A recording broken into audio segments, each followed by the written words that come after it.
Welcome back. Olayinka David-West joins us next. She's the academic director and senior fellow in information system at Lagos Business School. Morning, and thank you for coming on this morning. Good morning. I'm glad to be here. Well, focusing on financial inclusion, and we understand that there's something that you're working on to ensure that this gap is closed. Tell us about it. Okay, yes. So we're working on a project to build sustainable models and derive the evidence of sustainable business models for digital financial services. Right now, we have a situation in Nigeria where the National Financial Inclusion Strategy says that we want to attain 80% financially served by 2020. Unfortunately, we're at 60% at the moment, so we're trying to see how we can close that gap. That gap equivalent is about 18 million persons, but yet as population increases, that gap keeps moving. So what we want to do is a research initiative to understudy what are the commercial and regulatory gaps that we can begin to use to help the private sector and the regulators close this gap. We also want to understand how do other businesses in other environments have financial inclusion. In other words, we've heard good stories about financial inclusion in other countries. How can we learn from their experiences? What does it take to build an inclusive business? How can businesses here start to do well and also do good? So we're also going to have a case study competition that's going to look around the world and build up these case studies and bring them to bear, show them and share them with Nigerian businesses so we can learn as well as take evidence from what we derive here, learn from what's going on, and begin to build new models of how we can grow and succeed and close those goals. What would you say is inclusive business? Let's break it down. Okay.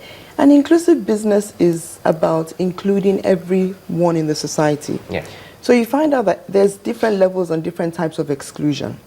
In some spaces, in the financial service sector, for example, some of us are already excluded. Because whether you don't have a bank account, if you don't have access to credit, if you don't have access to pension. So there are different levels and different types of exclusion. So there are people who are excluded from education, excluded from health, excluded. So exclusion is about, one, how do you bring people into any form of social service or benefit so that you can do well and as well as do good? Because we're talking about eradicating poverty. Poverty is something that people slide in and out of. It's not a static.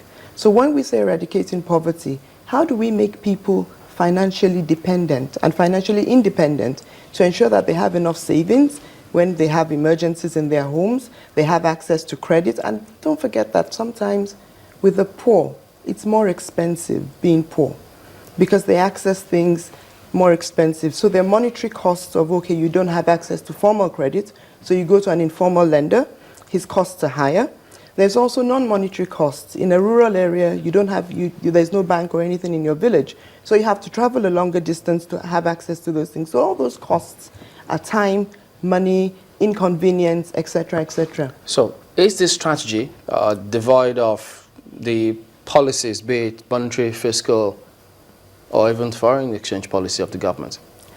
These strategies are looking at what is national to us. We're focusing on, so for example, national remittances. How can we begin to grow national remittances? So you have a rural population in Nigeria of about 69–70%, but yet monies are moving in and out. How can we ensure that we can grow these pools, get more of these monies out of the informal sector into the formal sector? Then when we talk about the banking, how can we deepen the credit pools? So there are many impacts of having formal structures and formal systems to grow the national economy. In terms of government policies, the only government policies we need to be aware of is the issue of pricing. Because if you look at the people at the bottom of the pyramid are very sensitive to price changes and prices. So when we bring on new fees and charges, etc., we need to be mindful that we are not also bringing on new policies that are now going to even deepen the exclusion. We're trying to close the gap, not deepen it. Because it does appear as though, one wonders, do they really pay attention to that? Because there's been so many of those pricing that has been introduced in the system now, and people just ask, even those who are included want out. And now you still want those who are excluded to come in. How are they going to bridge that gap? And those are some of the trade-offs and dependencies we need to look at. Which is a higher priority? To get more people included or to raise more money? Because as you rightly said, the people that are already included are now thinking about how to exit. So you're also building a bigger problem. So those are things that there are many dependencies in policy development. And so what we're also trying to look at is, in the second stage of our project, we're going to look at what are the regulatory, market-enabling regulatory policies. Typically, in the space of digital financial services, we've only looked at two regulators, the banking and the telecoms. But there are more regulators that are involved in the space of the life cycle of agents, the business cycle of agents, of banks, of providers, because now we have non-bank providers as well. So it's about broadening the space, broadening the landscape, and having a deeper understanding so we can improve and close the gaps. So what kind of successes have you recorded so far? No, we're just starting.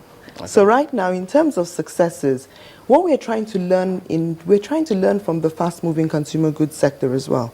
Because when we talk about distribution, if you look at distribution, we have Coca-Cola everywhere in Nigeria.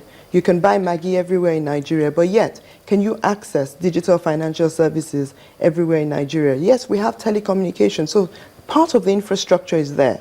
But then how do we ensure that cash-in, cash-out services are available in the villages, in the rural areas? And secure too. And secure, exactly, because at the end of the day, some of these people are also, even the banks there, need armed security guards. Some of the agents insist on armed security guards. So the whole landscape of the environmental issues that are also inhibiting some of these things from developing also have to be looked at and addressed.